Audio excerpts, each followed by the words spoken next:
Hello and welcome to the Daily Bible Podcast with Trisha and Michelle. We're just two friends reading through the Bible chronologically and encouraging you to do the same. You can follow us on Instagram and Facebook, Daily Bible Podcast, or go to our website, dailybiblepodcast.net. We are going through the 1-year chronological Bible, and we have links for that in our show notes and also at our website. And come and join us in our Facebook community. Just look for Daily Bible Podcast, and we would love to have you. Yes, we would. It would be great. It's fun to see everybody interact, especially on Facebook. It's fun to see everybody interact and people who are helping hold each other accountable Yeah. and becoming friends through it. It's a lot of fun. And answering It's our a lot of questions. There's been so many times we're like, well, what do you think about this? Or if you know the answer. And then I go in there and they kind of know a lot of things they've been fun. answering, which is so awesome. Well, today we are reading Deuteronomy 13, 14, 15, and chapter 16, verses 1 through 17. And I just want to encourage you guys in continuing to read the Bible. I can't tell you how much your encouragement in your reading of the daily word encourages my heart. Mm-hmm. And I ran across this quote not too long ago from Bible teacher Jen Wilkins. She says, "We don't learn the Bible for the sake of learning the Bible. We learn the Bible for the sake of learning the character of God and being in relationship with Him."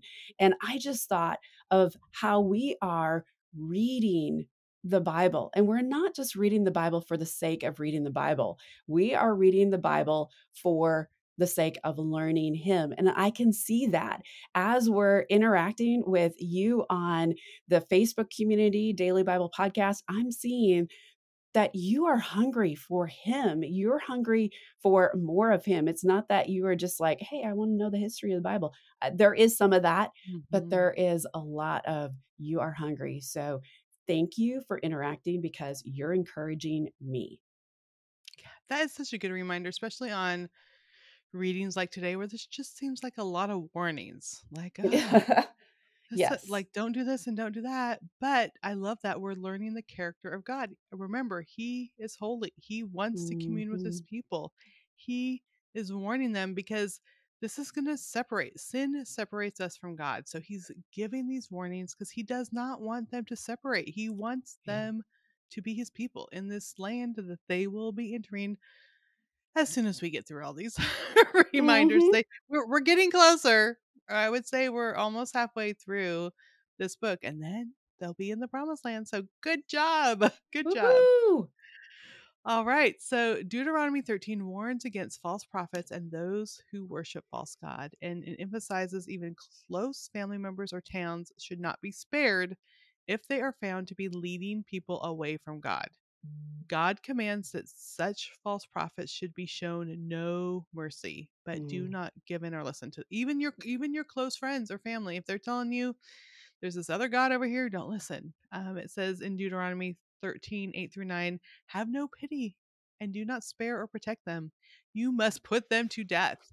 Strike the first blow yourself, and then all the people must join in. That's like, so That's some your sister over strong. there is like trying to tell you like, oh, there's these other gods. Well, I'm putting you to death. Like, that's pretty heavy. Yeah. Mhm. But then the progression is from an individual who's a false prophet, because that's really what they are. They're a false prophet. Like, they're leading you astray, close family member and friends, and then the entire community.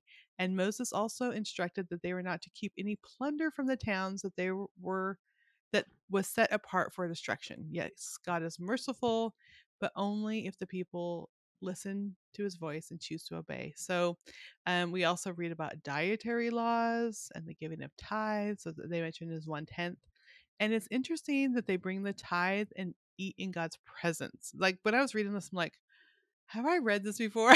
Because I know, I felt the same way. I it was like, was like, "Oh." I've read the Bible many times. Like, do I remember? I don't remember this. And if they live too far away, they were to take the money and like they would sell their things, Mhm. and then they were to take the money and then go to where they're supposed to bring their sacrifice and then buy any kind of food or drink they want and feast in the presence of God and celebrate with their household. Okay, Like, I just love that contingency I plan. know. Like, I just felt like, wow. I mean, God just thought of everything. Yeah, like, it was too hard to, like, take those sheeps and goats and grain, but it wasn't just you're giving it, which we'll get to that in a second. It was feast in my presence. Mhm, That is amazing. I love that so much. Okay, so then at the end of every 3rd year, they were to bring the entire tithe and store it in the nearest town for the Levites, the foreigners, the orphans, and the widows, so they can eat and be satisfied. So, and then we read about that it discusses the year of release, which is the 7th year when all debts are to be forgiven and slaves are to be set free. The mm, Israelites are also instructed to set aside the firstborn of their herds and flocks and give it to the Lord. And they were to eat these animals in the presence of the Lord. I think sometimes because when we go to church and we give our tithes and offerings, like we're just giving it to someone else, like they were supposed mhm. to eat it, like, eat and feast. I just like, this whole time, I'm like I've told, like, 3 people this. Like, a after I read it, I'm like, "Did you know?" My friend came over the other day, and I had read ahead, and I'm like, "Did you know?" And then my husband, like, "Did you know?" My kids, "Did you know we're supposed to be, like, feasting?" I don't know. It's been mind-blowing. So, and then we finally read about how to celebrate the Passover, which is also the, festival of unleavened bread. It's the same thing, and also the festival of the harvest to honor the Lord. It says, celebrate with your sons and your daughters, your male and female servants, the Levites from your towns, and the foreigners, the orphans and widows who live among you. And again, with the Feast of Shelters, they were supposed to celebrate. So it's not just taking these things and dumping them off. And it did say the 3rd year, you're supposed to give everything and they're supposed to store it up for the Levites and the orphans and the widows. But they were supposed to take it and feast with it. I'm Mm. like, is that what your church potlucks came from? I don't know. Oh. I think we just need to, like, have more potlucks, like, more gatherings and feasting together. Our church, well, the church that I've attended, and Joe and I kind of attend it now. I mean, we're trying to settle on a church, but my church has a potluck every single Sunday, See? and it's See, not I'm it's thinking we need to do this. it's a beautiful thing. It really is because it fosters a deeper relationship with the body, and it yeah, it's a celebration. It really Mhm. is. It's a My celebration son's every Sunday. church does Corey, his church does this too every Sunday. In fact, I Mhm. was telling him about this, and he's like, just like you, like, "My church does this." So, Mhm. I need to talk to my pastor. Yeah. Yeah. Talk to your pastor. Hey, did you happen to catch at the beginning of our passage today that the word of the day from yesterday was in it? I probably not. So so we were to obey, we hear again, obey, listen, and then we hear cling. And Cling. I just love that. I was like, again, with cling. One thing that struck me was in Deuteronomy 15:4, we see Moses telling the Israelites that there should be no poor among Mhm. you because God will be your blessing. God will be blessing you. And then in verse 11, it says that there will always be some in the land who are poor. And I really got snagged here. I really sort of camped out here for a little bit. And I started doing some digging. And here's what I found is that the promise of verse 4 is conditioned upon the people that those who are, again, it's talking to the Israelites, those who are carefully obeying the voice of the Lord your God, you need to observe with care all these commandments which I command you today. And one of the commandments, of course, that we just heard was that there was a poor man in Israel. The people were not that if there was a poor man in Mhm. Israel, the people were not to harden their hearts. Rather, they were to open their hands and lend him money and goods sufficient for all of his needs, whatever his needs. So obviously, if this commandment were to be fulfilled by the people, then for every poor person, there would be one who was not poor. Mm. Conversely, if they did not obey God's command to supply for all the needs of every poor person in the land, then the poor would never cease to be in the land. Mhm. That just really hit me. And it also reminded me of something that Jesus said when he was in Bethany shortly before his death. He was in the home of Simon the leper. And here from Matthew 26, beginning in verse 7, he says, there was a woman who came to him with an alabaster jar of expensive perfume, which she poured on his head as he reclined at the table. And when the disciples saw this, they were indignant, and they asked, why this waste? This perfume could have been sold at such a high price and the money given to the poor. Mm. Aware of this, Jesus asked, why are you bothering this woman? She has done a beautiful deed to me. The poor you will always have with you, but you will not always have me. By pouring this perfume on me, she has prepared my body for burial. Truly, I tell you, wherever this gospel is preached in all the world, what she has done will also be told in memory of her. Wow. Yeah. And so there is, I just, as I was thinking of that correlation, I was remembering what she did for Jesus. And even though she probably didn't have much money. That was all she had. That was her gift. Mhm. And it could have been given to the poor, but it was her gift, her tithe, her whatever that she was giving to Christ. And really, would they have sold it and given it to the poor? I mean, they said they would, but and really the poor were there also because we know they weren't obeying and doing what God told them to do. Mhm. So it just shows there's so many heart motivations behind these laws. There's a Like you lot of really heart motivations behind the laws. And and could we wipe out the poor? We could. It would take a lot. It would take a lot. It would be Mhm. me caring for one person, you caring for another person caring for another person. It would take a lot. Now, it would be an act of God. It really Mhm. would be an act Mhm. of God. Okay, the word of the day is celebrate. Because, I want some potlucks. We need to have, I'm going to, this is my mission more potlucks, more food, celebrating together. Celebrate. I think of the song, isn't it? Celebration time. That's one I Uh, thought of. oh, I was thinking, celebrate, Jesus, celebrate. So you were Anyway, thinking of, I was thinking of Cool in the Gang. yeah. You were thinking of like the Jesus songs. Okay, celebrate. According to the Cambridge Dictionary, to take part in special enjoyable activities in order to show that a particular occasion is important.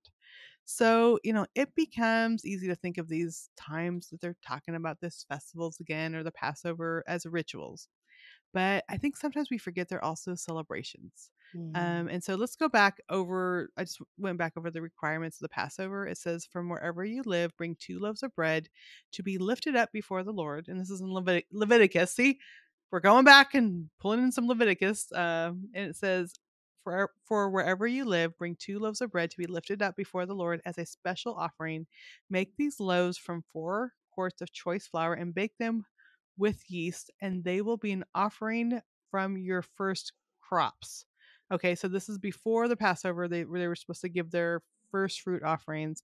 And then there was more offerings. Numbers 28:24 says, in this manner you shall offer the food of the offering made by fire daily for 7 days, a sweet aroma to the Lord. So each day of these feasts, the feast prepares special temple sacrifices of an unblemished rams and goats and lambs. mm, And I read on crosswalk.com, it said the sacrifices foreshadowed Christ's ability to continually cover our sins as the holy and blameless Son of God. So this element of Passover is so important, but we're missing the other half, and that's the celebration. Like God mhm, wants us to celebrate, and Jesus gave himself as the ultimate sacrifice so we can be united with God, which is a celebration.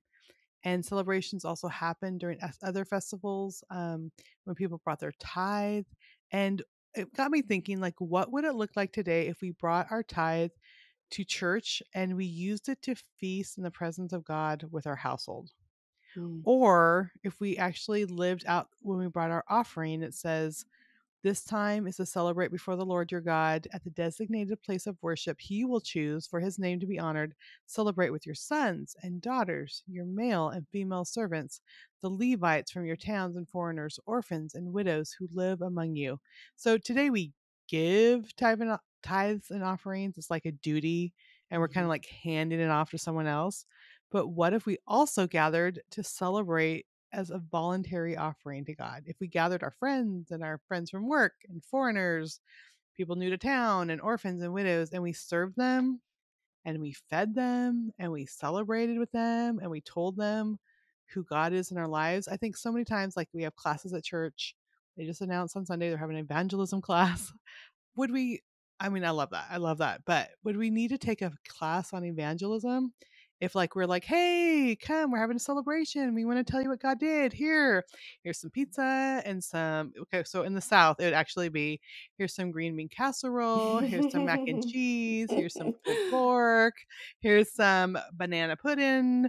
Uh, you know, so they would see us celebrating God and feeding them and telling them what God did. I'm like, okay, I need to really think about this. I have been, can you tell I've been thinking about this, Michelle? Mhm. Because Mhm. we wouldn't need to have to like go evangelize. We're like feeding them and loving people and pouring out to people. Um, Today is our youngest daughter's 13th birthday. And it has me Yay, thinking so Alyssa. much. Yeah, we're having her friends over and we're going to celebrate and we're going to Mm. feast. And she wants donuts and pizza. And we're celebrating her today. But like, we need to celebrate God more and invite other people in and enjoy our time together and just share what God did just naturally in this celebration as we're feasting. I think it would just change how we look at like evangelism and telling people about God. Mhm. You know, as you're sharing about that, I'm reminded that when I grew up in Iowa. I grew up in a cornfield in Iowa. I went to a small Christian school, and every year we had a harvest festival. Mm. And at that harvest festival, it would always fall after the crop was brought in. Um, and it would always be held in the school gym. And the moms there at school would come together and they'd make this big, big meal. We'd invite everybody in town. Everybody would know because every year there was the harvest festival at Kanawha Christian School. Everybody would know that they could show up and they could give a love will offering, and there the kids would K through 8 would sing a song for them, and then we would share what God Wow. had done. And and that was something that actually was a really cool tradition that Mhm. every year we celebrated. And just as I was thinking about that, I was remembering Diane from who I shared yesterday. Um, when she retired, the church ladies threw her a party, and we wanted to celebrate her. And as we sat around this living room of someone else in church, we asked the ladies to fill out a 3 by 5 card of something that Diane had said or an encouragement she had meant in their life. And then we put this together as a book and gave it back to Diane.